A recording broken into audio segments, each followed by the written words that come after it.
the ideal HR professional is able to see all three phases of HR, which is setting things up, the right way on the way in, doing continued maintenance and training and resolving issues when there's smoke before there's fire. And then when there is fire, how to handle that appropriately. And if HR can see that chessboard and wear all three hats and devote time each week on all three, that company will be in a great place. But what makes HR even better than that is if they not only see the chessboard of their HR department, they see it of the whole company. And those HR professionals are able to earn their way to the C-suite and be able to know what type of report a CFO wants or a CEO wants.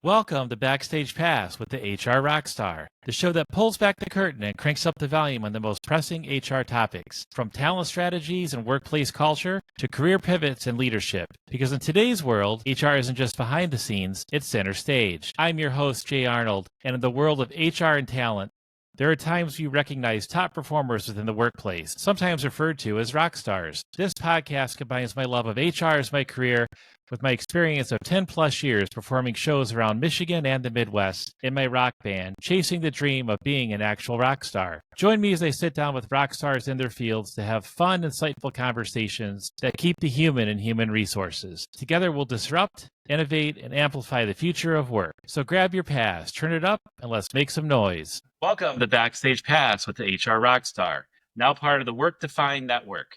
Today I'm excited to be joined by James Reid, a nationally recognized employment attorney from Hogman LLP. He's not just Michigan's go-to employment lawyer. He's a trusted partner to HR leaders navigating today's most complex workplace issues. If you are in the HR profession in Michigan, there is a strong chance you've seen James at local, regional, and even national HR events as a keynote speaker or having some laughs at events throughout the year. We're talking about legal trends, practical takeaways, and how HR can stay ahead of change. Excellent. Hi, James. Welcome to the show. I'm real excited to be here and look forward to getting to know each other better. For those that may not know your journey, could you give a brief overview of your legal career? What made you get into employment law compared to other areas of law, such as personal injury, immigration, or entertainment law?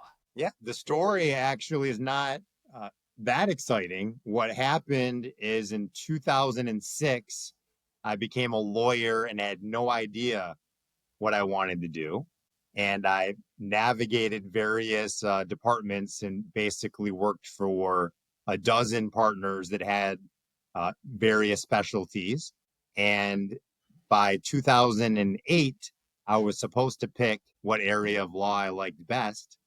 And my mindset was litigation because that's what lawyers do, like on Suits and Law and Order on TV. So I picked litigation, and then literally within a month or two, 2008 happened. And a lot of the litigation work dried up, and a lot of corporate work and other area and real estate work, construction law all dried up. So the only way to not get fired was to say right sizes businesses and becomes an employment lawyer. And I dabbled in it during the 2 years as part of my rotation, and then became forced into it because that was the only work that was available. It's interesting. I have family that are attorneys and other friends and professional colleagues from around town, and everyone's journey is similar but different of how they got into immigration law, entertainment law, mergers and acquisitions, family law. But that's really interesting that, just a short time later, 2008 happened. And of course, we all know what happened, 2008, 2009. And looking at the landscape, what's happening right now, what are the top, issues you're seeing in HR teams that they're struggling with right now, or they're thriving? I would say that HR is struggling more than ever and not thriving, not because HR skills are not improving. They are. I think it's really because there's so many state laws being passed, and whether it's paid leave or even local city ordinances they have to follow. And there's new technology emerging like artificial intelligence, where all of this technology is ahead of the law. So they don't even have clear guidance on what they should or shouldn't be doing. So it's almost like, COVID all over again, where you have to figure out what to do without having any precedent telling you what works and what doesn't work, including remote work and ways to engage employees that are on a hybrid schedule. Yeah, it's funny you said that about how we're seeing reminders of like 2020, because what does this mean 6 months from now to 3 years from now? So, what's one blind spot, HR leaders maybe still miss when it comes to compliance or hiring? What are some things that you're seeing like, oh, if they just focus in that one or two areas, life would be easier for them and you as maybe their partner or your firm? I would say the biggest blind spot is they'll learn something for 4 years and figure out, best practices. But then all of a sudden there's a new president and they don't know that you shouldn't follow the same playbook you had during the previous administration. Or if there's a new governor, in your state, you really need to change your playbook. Maybe not throw away your previous playbook because it could come back again, but you have to be ready to adapt and switch when there's a new playbook. And so not only legally be compliant, but a bigger issue is how to tailor your documents to that employee. I think HR wants to treat everybody the same, and it's hard for me to get out of their mind. You don't need to treat everybody the same. You just can't discriminate for a legal reason, such as race, religion, sex, etc. You should come to a person where they're at and tailor their package for them. Just because your title is VP doesn't mean your job duties and role and expectations are the same across the board with that title. Yeah, it's interesting because different administrations come in at the federal or state level. Speaking of changes, we had a really large change in February of 2025 called ESTA, the Earned Sick Time Act. I think a lot of employers are still unpacking that and trying to understand that they're doing things correctly. I think even HR professionals still are. What are you seeing with that? What are some areas? I saw you at HR Day recently, and you talked a little bit about it as closing speaker. What are some things, though, someone's new to an HR role or they move to a new position within a company and ESTA's, maybe they're dealing with that on a daily or weekly basis now, but they worked in a whole different area of expertise within HR, and now this is the forefront. What's your advice here? Yeah, my advice is that it's not quite as big of a deal as it seems. So the recent amendments got rid of the private cause of action. So you don't have to worry about a violation will get you in court like other laws would. But at a big level, unfortunately, it forces us to want to micromanage our employees more, because a lot of us had generous vacation policies and other paid time off policies before. And now this forces us to get into the minutia of someone missing work and basically allowing an employee to give very short notice and allowing employees to not tell you anything until they miss a few days or more. And I just think that it creates a perception that employees are going to feel more entitled and play more games. So that is the unfortunate truth of this law, is I think it takes away the trust on both sides of the employer-employee relationship. I've worked with some excellent managers throughout my career, and having that trust is paramount. And usually it's everyone knows you're working throughout the day. You're working hard on a project, and you work with your manager and you share. I have a dentist appointment at lunchtime, but I've never once had a manager say like I've texted someone before saying, "Hey, on my way to dentist appointment." They're like, "Why are you letting me know? I know you're doing your job." So I know appointments go late sometimes. So I try to have a buffer. I don't take any meetings, from the dental chair. So it's going to be interesting to see how this plays out in the short term and long term here in the state of Michigan. I know other states might have similar laws, but yeah, this is ESTA if anyone wants to look it up and understand what's happening in the state of Michigan in 2025. Right. I would say the simplest approach is to actually be an employer that stays more generous than ESTA. And by the way, I call it MESTA, Michigan Earned Sick Time Act, because it's messy. And the more generous thing to do would be you can use this up to 72 hours for anything, vacation, active leave, etc. That way, you basically give that employee more free reign for the 72 hours rather than micromanaging them. So that would be an easier way to follow this policy. There's nothing prohibiting employers from being more generous than the law requires. But the downside is sometimes there was a consolidated bank where they could use the time for anything. Now it almost forces you to take away 72 hours from the vacation bank, even though in reality they can use that time for anything. It unfortunately makes an employee feel almost demoted or only getting what they're entitled as opposed to the generous policies a lot of employers offer. And is there any, while we're still on that stuff, just for a moment, is this for every single employee, like full-time, part-time, exempt, not exempt? For every one of those categories of employees. So unfortunately, yes. So now in a way, now an exempt employee is going to feel more like an hourly employee. You work with a lot of proactive HR leaders in various industries. What separates them from those that are consistently putting out fires? Yeah, so that is my favorite reason as to why I'm in this area of law. So you see the chessboard behind me. I actually moved away from litigation to be on the proactive side of things and set up the chessboard in advance and help HR make the next best move as opposed to just reacting to those fires. And I think that some of the successful HR people live through those fires and don't want to live through them again. So it kind of forced them to try to clean things up on the front end or learn from every situation that happens at their company. But the ideal HR professional is able to see all three phases of HR, which is setting things up, the right way on the way in, doing continued maintenance and training and resolving issues when there's smoke before there's fire. And then when there is fire, how to handle that appropriately. And if HR can see that chessboard and wear all three hats and devote time each week on all three, that company will be in a great place. But what makes HR even better than that is if they not only see the chessboard of their HR department, they see it of the whole company. And those HR professionals are able to earn their way to the C-suite and be able to know what type of report a CFO wants or a CEO wants and be part of creating your artificial intelligence policy and creating it on the front end instead of being handed down technology and just having to enforce it on the back end. Yeah, I think HR as a partner to the business is key. Being proactive, understanding how they make money, understanding the product lines they're in, the different clients that they serve, customers, all that is key as opposed to more transactional, which transactional things are important, if you're processing a claim and the benefit side or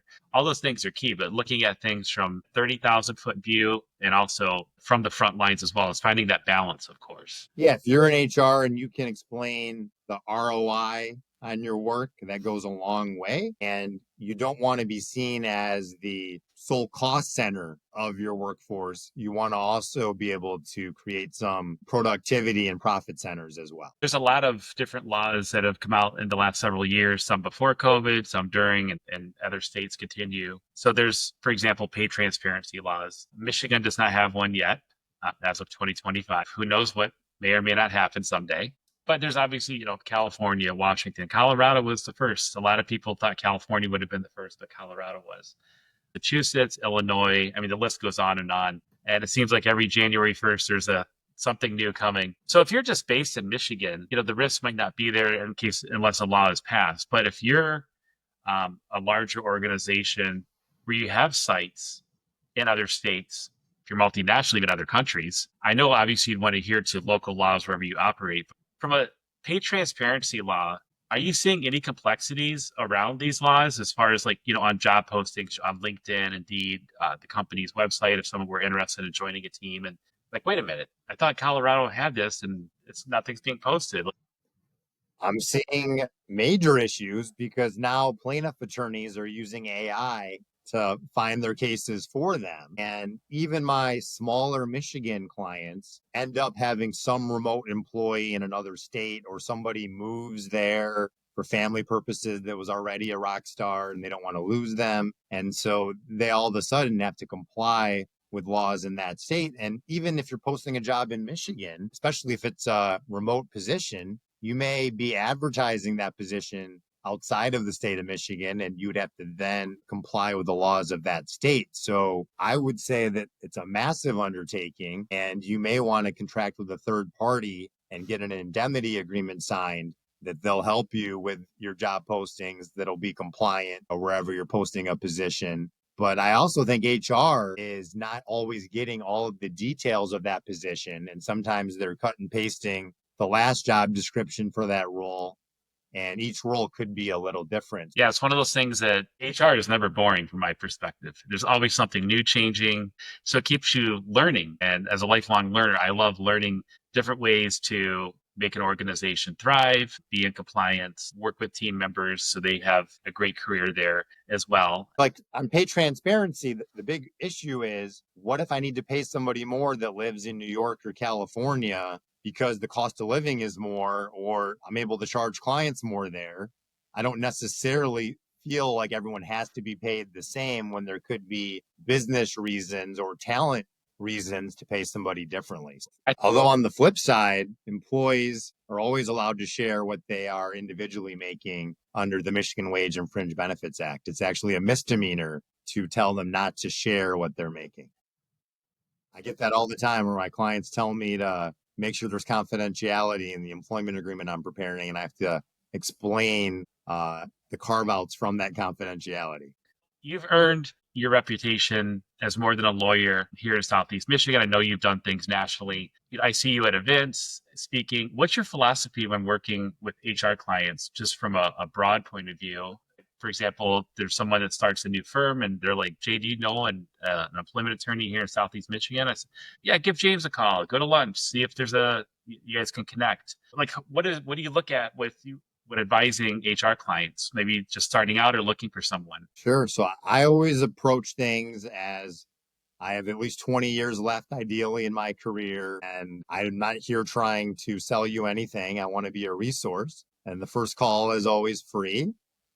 And ideally, I like to play reverse seminar. So I don't want to tell you what should be the most important thing in your life right now. You tell me what's keeping you up at night, stressing you out or your company out. And if I have an easy button, I'm happy to fix it. And I usually get in the door through that small task, whether it's creating their artificial intelligence policy or helping them navigate a difficult employee situation. But a lot of the time, I can do a $0 engagement letter saying, now we have attorney-client privilege, and if you ever have a need, I'll just bill you for the value add time in 15-minute increments, and it shouldn't be a large expense, especially if we can resolve it on the front end. I think that's key, is that proactive, because cleaning things up might be much more expensive if something were to happen. Yeah, whenever a client calls me during litigation, they'd be like, how are you doing? I would be better if I didn't have to call you.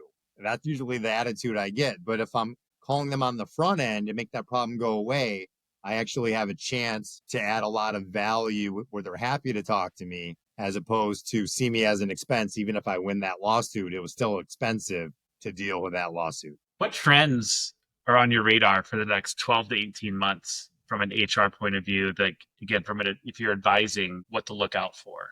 So whenever there's a change of administration or tariffs, you're definitely planning out the chess moves. I would say another bucket is, with the advancement of robots and AI, are there any roles that maybe need to be retrained? There's a prediction in the next 5 years, half of everyone's role will be replaced by AI. So you need to develop, 50% of your skill set, either utilizing AI in the workplace or knowing that role. And then I would say that the third bucket is all about people and relationships. I feel like all of these laws and all of this hybrid work and remote work is, in a way, turning us into widgets where we don't have a deep relationship with each other. And with all these rules, we're doing almost fake water cooler talk in the workplace. And even when I'm in the office, like I am today, 75% of my colleagues did not pick today to come in. And if they did, I probably wouldn't even know if they're here because I'm so used to not anticipating them being here that I don't bother to walk across the hall to have a small talk. So I think that this lack of relationship is making employees easily able to move. I know that it used to be the average worker would want to spend their whole career and earn their way up, the ladder over 20, 30 years. Now I'm hearing different stats between 2 and 4 years. The average employee jumps ship and they'll have 17 plus jobs in the course of their career. So that loyalty appears to have been lost on both sides.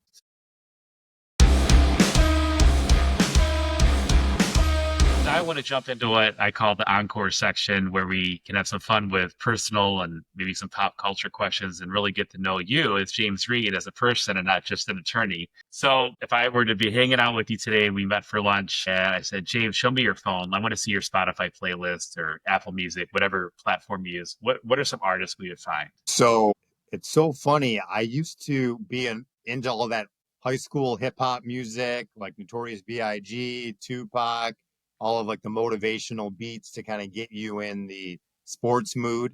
But now my kids are the ones that control the music. So whenever I'm in the car, they play our Amazon Music and they're playing like my daughter's playing Ariana Grande, Taylor Swift, Olivia Rodrigo, and I went to 9 concerts with her in the past year. We most recently saw The Weeknd, and then my son is more into like Drake and other type of good beats, but even more so these YouTube stars. So I feel like I've lost my music identity other than I'll bring back a good high school beat to them that they haven't heard about, such as, Hypnotized by Notorious B.I.G., and they'll get pumped up. Yeah, I saw The Weeknd a few years back at Ford Field, not this last tour, but it was fantastic show. My daughter and a friend went with my wife and I, and I've seen probably 1,000 shows in my life, from little corner bars to stadiums, and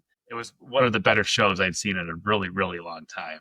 Yeah, it was an amazing show. And what made it more deep and special is at the same time of the show, they played a movie starring The Weeknd that I didn't fully appreciate was about The Weeknd and what his concerts are like and the mental state he's going through during that concert and all of the emotions with some dark, twisted thriller twist to it was a good experience. What is maybe a guilty pleasure, I guess just pleasure in terms of like a food or a TV show, something that you're like, most people wouldn't know about you that comes to mind? Yeah, so food is definitely Haagen-Dazs, chocolate, Jamocha chip, or coffee, ice cream all day long. As far as a geek hobby, I'm actually a chess nerd and I enjoy doing a chess puzzle every day as the next best move to kind of train my brain and work it out. As far as a TV show, right now I just got into a White Lotus. I saw season 1 and season 2. So I'm going to be seeing season 3. And then my kids, I probably shouldn't share this, but somehow they saw Squid Game and the new season 3 will be out. I never got into Squid Game, but I am a fan of White Lotus and I'm all caught up to date. I think you're going to enjoy it. So Oh, that's great. In the past, I watched all of The Sopranos. I did all of House of Cards, Dexter, pretty much a lot of the classics. And then what is, besides the chess game that you play daily, what is another fun or unique fact that many people may not know about you? I love card tricks and magic. So if you ever see me with a deck of cards, I know how to stack the deck and do a dozen various tricks and love euchre and poker and any type of game at the casino.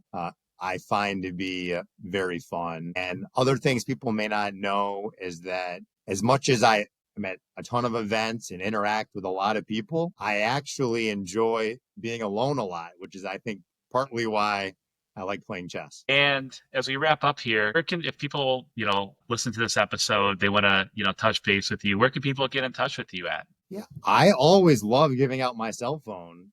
I like to be easy to access. So 734-649 lucky 1313.